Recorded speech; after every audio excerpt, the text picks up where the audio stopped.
First up, action from Loudon Street. Market saw a sharp pullback post-lunch after a weak opening. The Nifty reclaimed the 10,900 mark with a 100-point recovery from the low point of the day. The Sensex too recouped more than 300 points to end with gains of 0.3%. Amongst the broader markets, Bank Nifty rallied about 0.25%, led by Kotak Mahindra and HDFC Twins. Mid-caps were the underperformers and the index ended almost 1% in the red. Let's focus now on the top story this evening. The unprecedented showdown between the Central Bureau of Investigation and Kolkata Police over Rajeev Kumar, the police commissioner of the city. Last evening, this entire case, the CBI raid, put pressure on Mamata Banejee, and Mamata Banejee is now on a collision path with the centre. We're looking at an unprecedented situation unfold. A CBI team landed at the house of the Kolkata Police Commissioner Rajeev Kumar last evening to examine him in the Sharda chit fund case.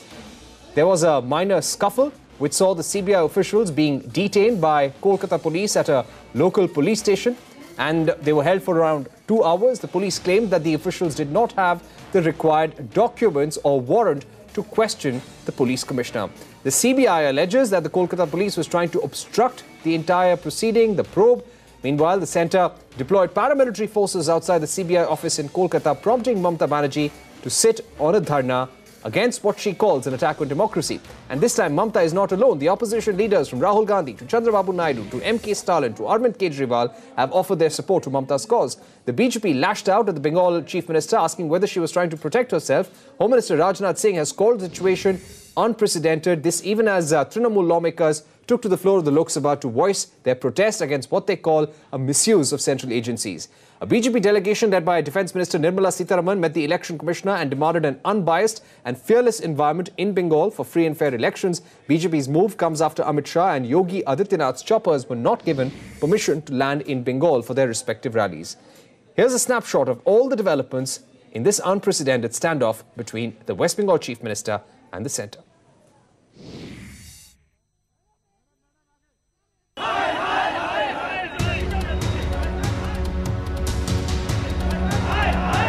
लगता है राजदार बहुत जानता है और राजदार को बचाना जरूरी है. The CBI did not choose to interrogate Rajeev Kumar at that time.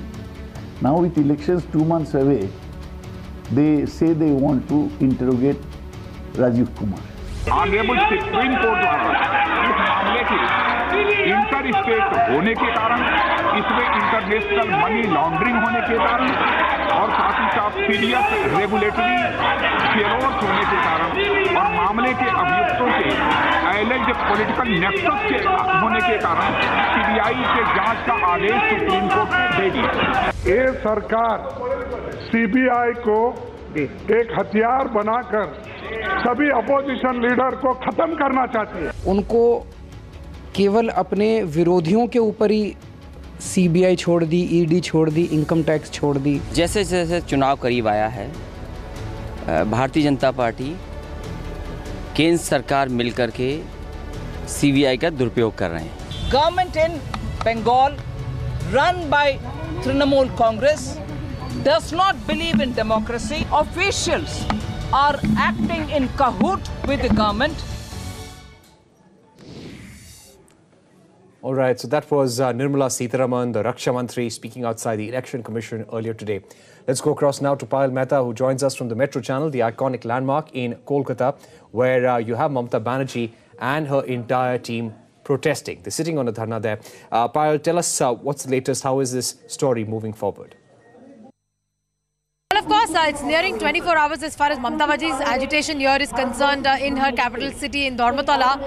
Not only has she made an important announcement that the agitation will continue till the 8th of February, while she was addressing the police investigator ceremony, since she could not go to the pre-scheduled event, she held that over here today at the Dharna venue. She sent out a very stern warning to the central government that don't mess with us. If you try to, pit politics against our officers, put any of these false charges against our police personnel, then I will not keep quiet and I will fight it out like I've been fighting all the time. Now, even if the BJP maintains that Mamata Banejee is getting really rattled because she realizes that her corruption and her corruption's entire game plan is coming to an end, but it seems that the West Bengal Chief Minister decided to brazen it out, and in the coming days, many other leaders could be gracing the stage where Banerjee is currently agitating.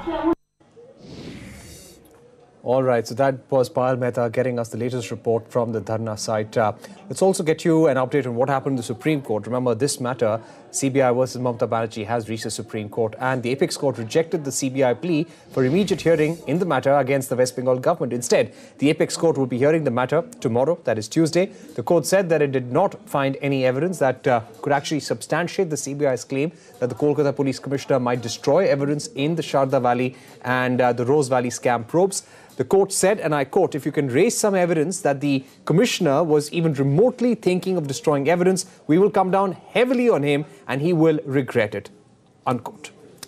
Let's track the other big story that came in today. The Department for Promotion of Industry and Internal Trade called for a roundtable meeting today. The meeting saw prominent angel investors, representatives of startup community, industry bodies such as IVCA and ISPIRT discuss concerns on taxation of angel funds. Rituparna Bhuyan is joining us with more details. Ritu, any reprieve coming in or possible in the days to come for angel investors and the startup community?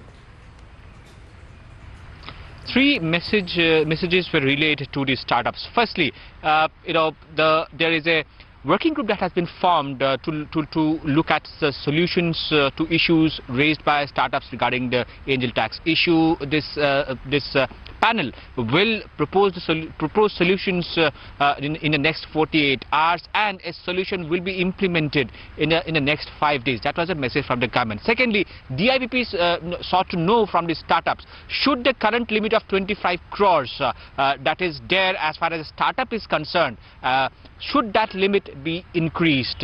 And thirdly, a message was given from the tax department to the startups that no coercive action will be taken as far as the tax demands that have been sent to the startups. The taxman has been asked to go slow. That was the message that came from CBDT. Now, from the startup side, they made certain demands. Firstly, they told the government that as far as the angel tax is concerned, startups up to 25 crore paid up share capital should be fully exempted from Section 56, which is known as angel tax. Secondly, the current window of 7 years, which is there for startups, and within these 7 years, 3 years are totally tax-free. That 10-year window, that 7-year window should be increased to 10 years. Last but not the least, the startups maintained that whatever tax notices have been sent to the startups over this angel tax issue, that has to be dealt with, because many of the startups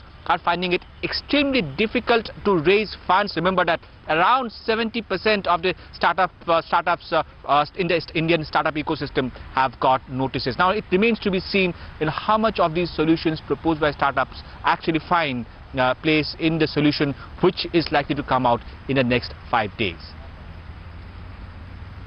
We understand that this meeting had not only CBDT but also DIPP. So what was the... In fact, it was hosted by the DIPP. Or the DPIIT as it's called. Yes. So what is the takeaway? What are the takeaways from this particular meeting, sir?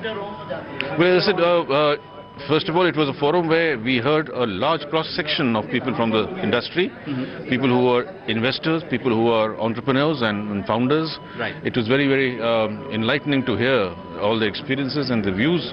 That was one part of it. It is also an opportunity for us in the CBDT to try and explain to them why this tax provision exists on the statute and what purpose it is serving. I believe that we have made that point clear. Now the idea is that we are very clear that we do not want to tax startups under that provision. We only want somebody to define what is a startup. 70% of the startups have got notices. What happens to them, sir? If you can just clarify on that. You see, notices there. One is the notice which is initiating an assessment. Those notices are sent on the basis of cases selected through a computerized process. So there may be a number of notices sent, and these 73% were over a period of last 6-7 years, I think they said. There may be a number of notices because the computer has selected that matter for scrutiny. In how many cases have tax demands actually been raised? I think the number is far less. Right. Thank you so much. This round table on resolving the issue of angel tax, we have got a number of suggestions. So we'll form a smaller working group and try to come out with some suggestions and solutions in the next 4-5 days. So what about the tax notices that were given in last December and they were... CBDT has already said that no coercive action should be taken. They will reiterate it. All right, DIPP to form a working group on all the suggestions they've received from angel investors and startups at the roundtable today.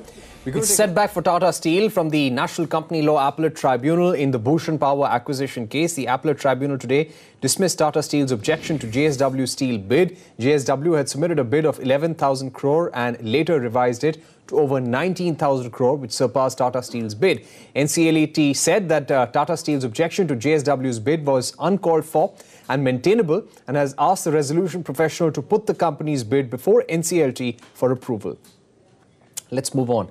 Another stock that was in focus today was Reliance Communications. The stock ended the day down around 35%. This on the company's decision to opt for insolvency proceedings after failing to sell assets to repay lenders. Other stocks from the Anil Ambani Group also witnessed selling pressure. We caught up with Reliance Communications Executive Director Puneet Garg. Here's what he had to say about the consensus among the company's majority lenders. If I am saying that, we would be through 66% and we would, we have 90% plus in all the cases. Obviously, all the majority lenders are with us, and they are the one who have run the whole process.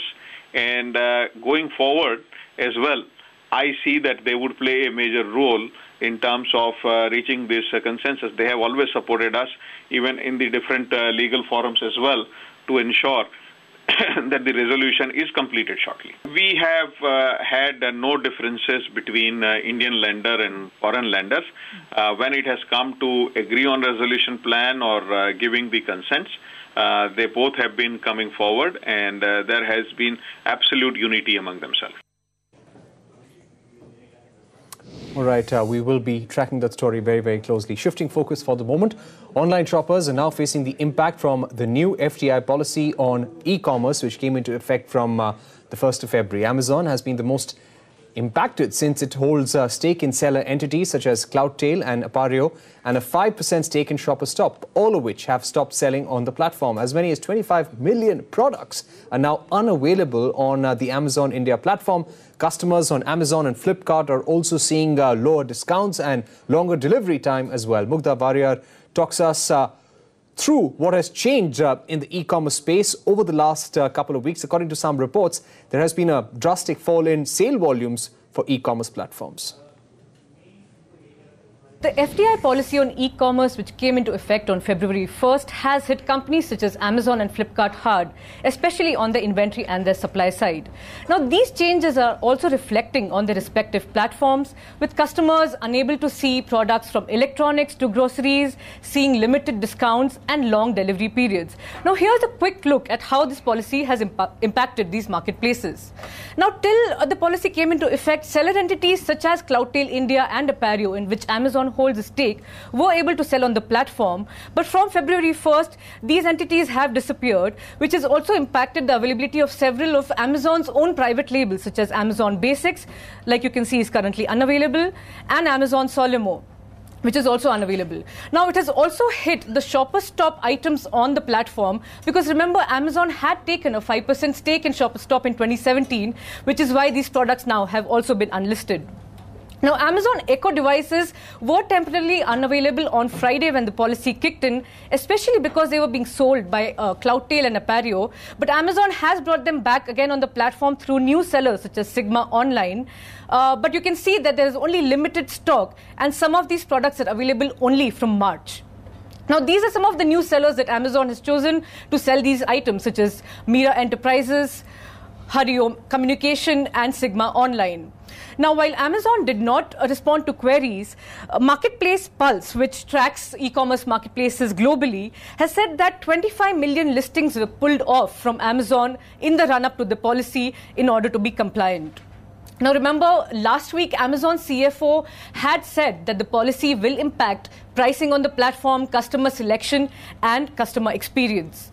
Now, this is, Amazon Pantry being unavailable on the platform where Amazon would sell grocery and everyday household items. Now, customers are reaching out to Amazon on social media, and here you can see Amazon is responding saying pantry products are temporarily unavailable and that they do not have an ETA on when it will go live again. Now, while Flipkart has also been hit, it does not hold stake in several of its large sellers, which still continue to sell on the platform, such as Supercomnet, RetailNet, and so on. But as you can see, discounts have been affected, with several iPhones now only showing discounts of about 2% to 4%. Now, what is interesting is that when the policy kicked in on Friday, the eBay CEO tweeted saying that eBay will be back in India as a pure third-party marketplace and that domestic selling will also begin. Now, this shows that this policy will bring in more opportunity for other players, with even players such as ShopClues and Snapdeal welcoming it, saying that this will create a level playing field. All right, thanks Mugdha for joining us. So e-commerce companies abiding by the guidelines, but they remain in dialogue with the government as well. Let's get you a CNBC TV 18 exclusive now. Development alone cannot win you votes, says renowned economist and author Ruchir Sharma. Speaking about his upcoming book titled Democracy on the Road, Sharma said the connection between economics and politics in India is tenuous at best. CNBC TV 18's Shireen Bhan hit the road with Ruchir across rural Uttar Pradesh to discuss upcoming elections and also for a walk down memory lane. Ruchir Sharma has been covering elections for the last 25 years and he spoke about the 6 mantras for success in elections. Let's talk about the issues that will dominate the narrative this time around. And I want to focus a little bit on what the experience over the last 25 years has told you on the connection between development and how people vote. Because, for instance, in Bihar, and you do believe that Bihar is one of the most transformed states in India, one would imagine that Nitish Kumar's victory was on account of the development card, or Prime Minister Modi's victory in 2014 was because Sabka Saath, Sabka Vikas. How important is that? And is this correlation as deep as we think it is? No, I think that the electoral history of India suggests this connection between economics and politics is very tenuous at best. So in fact, this was very well articulated to me by a local politician who we met in Mangalore during our Karnataka election trip of May of last year. And what this politician, UT Khadir was his name, what he told us was, I think, quite insightful. He basically said that an Indian election is about a contest of 6 metrics. Or, it's like you're taking 6 exams and you have to basically pass each exam with a minimum score of at least 35%. Okay, what 6 exams do you have to pass? He didn't sort of spell that out, but sort of, if I were to cull the list after having traveled, clearly caste and religion is the starting point. And unless you get that right, it's very difficult to win an election. Then things like family connections matter, welfareism matters, how much money you spent does tend to matter, even though I think it is a bit exaggerated how much money drives politics. Then I think that issues like corruption matter, and then possibly you have development. So you have 6 factors. And what that basically tells you is that if you end up... caste is right on top. Yes, I think caste is right on top, but I think that development... And development's at the bottom. No, not necessarily, but it's at best one of these 6 factors. So if you believe that you just get development right and you can win an election in India, that's just not wrong. And there's one statistic which illustrates that, and we've spoken about this in the past, which is that there have been 27 instances since 1980 when a state has grown at a rate of more than 8% during the full term of a chief minister. Of these 27 instances, about half the time that chief minister has lost the election. And that for me is such a telling statistic, that you can grow at 8% or more and yet not come back to power. In most countries, an 8% type economic growth would be considered an economic miracle, which would sweep the incumbent back to power. In the US, this pocketbook theory of elections is very popular, which is that how your pocketbook's doing on metrics like, what is prices and unemployment really determine electoral outcomes. There's a very good sort of statistical fit for that. We just don't have that in this country. So I believe that if you end up getting a very strong growth rate, that's just one of the factors. All right, don't miss that full interview with Ruchir Sharma right here on CNBC TV 18. Let's get to the other big story which has just come in. The government has hit 112% of its full-year fiscal deficit target in the first 9 months. While this is manageable in the last 3 months, the total revenue receipts collected so far is not painting a rosy picture. Lata Venkatesh is here with more. Lata, clearly a drop in revenues. How would the government be seeing this? How should the markets be seeing this as well in the days to come? Well, the writing was on the wall when the revised budget estimates were presented on February 1st.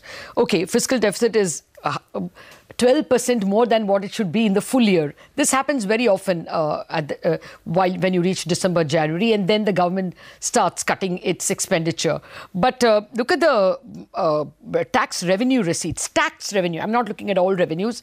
Tax revenue receipts for the full year should be 14.84 lakh crore. Actually, the budget pushed up. It was originally 14.80 in the previous budget. They have actually pushed it up in the revised budget to 14.84. But what have they got to show from April to December? Just 9.36 lakh crore, which is, around 60%. Now, in just 3 months, that is in 25% of the time, are you going to make up 40% of the shortfall? It looks like a near impossibility, especially when you see the slowdown in auto companies and two-wheelers, and so even corporate profits are not going to be as robust as one thought. Therefore, this looks like a near impossibility that you're going to get to 14.84 lakh crore in tax revenues.